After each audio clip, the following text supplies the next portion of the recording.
शेतकरी मित्र नमस्ते. Shri कृषीभूषण R D Patil शेती तंत्रज्ञानाअंतर्गत आपण आज आंधळी या ठिकाणी आपल्याच ग्रुपचे सभासद शेतकरी सचिन देवान यांच्या प्लॉटमध्ये आलेलो आहोत. त्याचबरोबर आपल्या ग्रुपचे सभासद शेतकरी बोलवड्याचे मोहन काकाही आलेत, प्रशांत कदम पण आहेत आंधळीचे. एकंदरीत 8 साली आपण एकरी 100-125 टन ज्या वेळेला विक्रमी तयारी करीत असतो त्यावेळेला हे पूर्ण मशागत केलेले क्षेत्र सदरचा जो प्लॉट आहे हा आंधळी मोराळे रोडवर हे सुरेश डॉक्टर हॉस्पिटल आहे. हॉस्पिटलला लागून रोड टचच प्लॉट आहे आपला. या प्लॉटमध्ये आपण बरोबर 5 फूट बाय 2 फूट या अंतरावर जे नियोजन केलं आहे यामध्ये सचिन 1 मिनटं मला दाखवा आपण दोरीची कशी सिस्टीम केलेली आहे ते.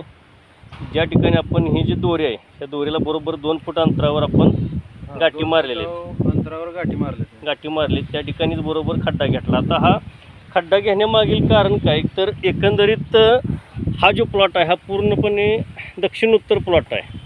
दक्षिण उत्तर प्लॉट असेल तर आपण सरी ह्या सरीच्या थोडंसं बगलेला पश्चिम दिशेला लागण बरोबर करणार आहोत. थोडीशी बगलीमध्ये करायची लागण, जास्तही नाही, थोडीशी बगलीमध्ये या अशा प्रकारे खड्डा घेऊन बरोबर या ठिकाणी लागण करणार. ज्यावेळी आपण 1 एकरसाठी सुपरफॉस्फेट, रिजेंट, आयसेलचे पॉलिसल्फेट आणि रायझर या खताचा वापर करणार आहोत.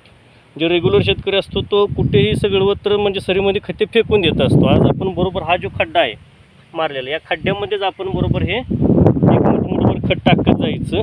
त्याच्यावर बरोबर कांडी, गावचो, साप बुरशीनाशक आणि कळीचं चोना याच्यामध्ये बीज प्रक्रिया करून बरोबर लागण करायची. अशी या पद्धतीचं नियोजन संपूर्ण या प्लॉटचं आता चालू झालेलं आहे. त्या उद्या 20 तारखेला पूर्ण या क्षेत्राची लागण संपूर्ण होईल. ज्यावेळी लागण संपूर्ण होईल त्यावेळी वेळोवेळी आपण या प्लॉटचे अपडेट देत राहू की ज्या दिवशी कांडी पूर्ण घालून पूर्ण होईल आपली लागण त्यानंतर बरोबर 7व्या ते 10व्या दिवशी 100% लागण उगवल्याला एक व्हिडिओ आपण ग्रुपला पाठवू.